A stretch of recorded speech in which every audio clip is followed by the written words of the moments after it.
Bonjour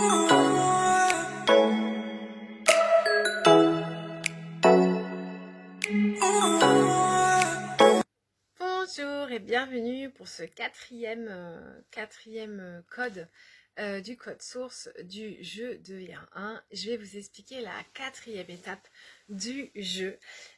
Donc là, dans cette quatrième étape, vous êtes enfin dans la matière. Voilà, vous êtes pleinement dans la matière. Et en fait, vous y rentrez par une porte qui est un passage entre l'esprit et l'âme et le corps. Donc en fait, si vous voulez, l'âme et l'esprit sont toujours actifs.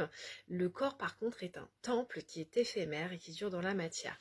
Beaucoup pensent que nous pouvons, enfin beaucoup, certains pensent que nous pouvons travailler sur notre plan cellulaire pour pouvoir prolonger notre plan d'incarnation.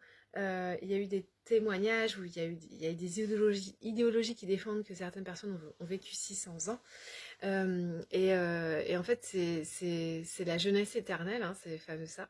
Et donc ça s'enseigne, enfin, c'est des choses encore un peu à côté, mais l'idée c'est que à la quatrième étape, on est à l'étape de la naissance et de l'être en sens, parce que une fois qu'on va être dans la matière, on va pouvoir sensorialiser. Notre corps est un merveilleux outil de sensorialisation.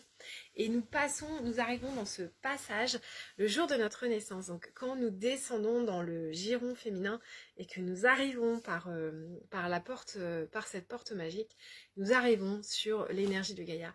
Avant, en fait, c'est vraiment un sas. Quand on est dans le ventre de maman, on est encore dans un sas entre les deux. D'accord, on est un peu en mode observation. Et quand il y a vraiment autre chose qui s'invite.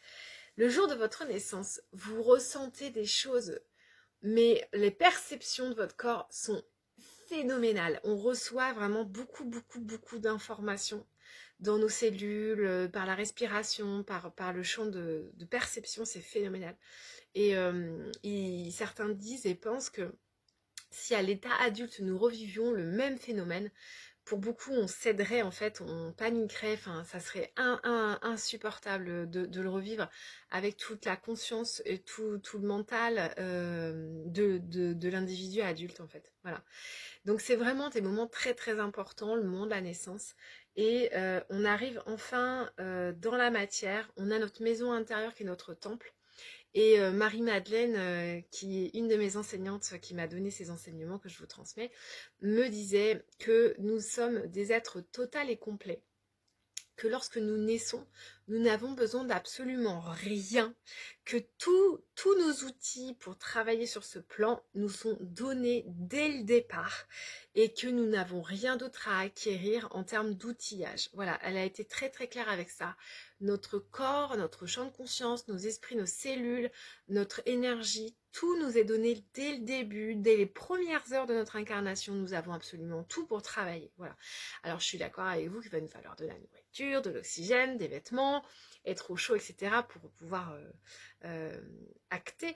Mais elle m'expliquait que vraiment notre corps est un temple incroyable et que si nous savons le travailler, et trouver en soi la maison intérieure et travailler nos énergies, ben en fait on peut absolument tout faire. On est des êtres illimités et exceptionnels dès le départ. Ce qui va un petit peu mettre le bazar, et ben c'est le champ sociétal, le champ éducatif, l'environnement dans lequel on va arriver.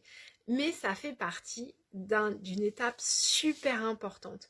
Parce que l'étape 4, en fait, va durer un petit moment. Hein. Alors, je peux pas vraiment quantifier combien de temps on met à faire le plan d'incarnation, combien de temps on se met à se désolidariser de la source, combien de temps on met à s'imprégner, etc. L'étape 4, elle va, quand on est, si on l'amène à l'échelle de l'humain et de l'incarnation, elle peut durer assez longtemps pour la majorité d'entre nous. C'est le moment, en fait, où on va venir récolter.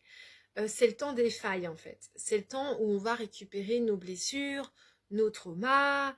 C'est là où on va récupérer tout ça, en fait, toute la matière qu'on va devoir transmuter et élever. C'est là où on va construire notre ego, notre armure pour nous protéger de notre vulnérabilité.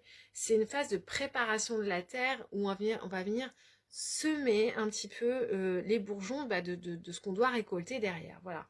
Donc c'est le moment où on va être aussi connecté aux 4 éléments. On va se connecter à tous les sens, donc à travers la terre qui est le corps, l'eau qui est les émotions, l'air qui est le mental et le feu qui est la part spirituelle. Alors à cette étape-là, généralement l'étape spirituelle, ou alors c'est vraiment des gens qui sont, par exemple moi enfant, j'avais une très forte connexion là-haut, et où d'autres vont pas du tout avoir de connexion avant longtemps. Voilà, ça dépend des gens. Ce fameux élément du feu, c'est un peu différent de chacun.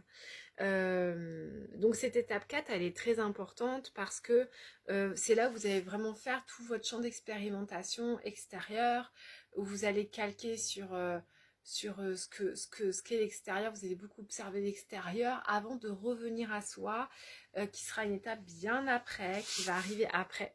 Donc là, pour le moment, on est un petit peu en mode explorateur dans le jeu. On s'imprègne des éléments du jeu pour arriver à comprendre des codes et pour pouvoir s'en sortir et survivre et pouvoir aller le plus loin possible dans le jeu. Voilà. Je vous invite à me poser vos questions par rapport à cette étape 4 si vous en avez dans les commentaires et j'y répondrai certainement dans une autre vidéo. Je vous invite à partager et à vous abonner pour pouvoir continuer à avoir les enseignements. Voilà. Je vous embrasse, je vous dis à très vite.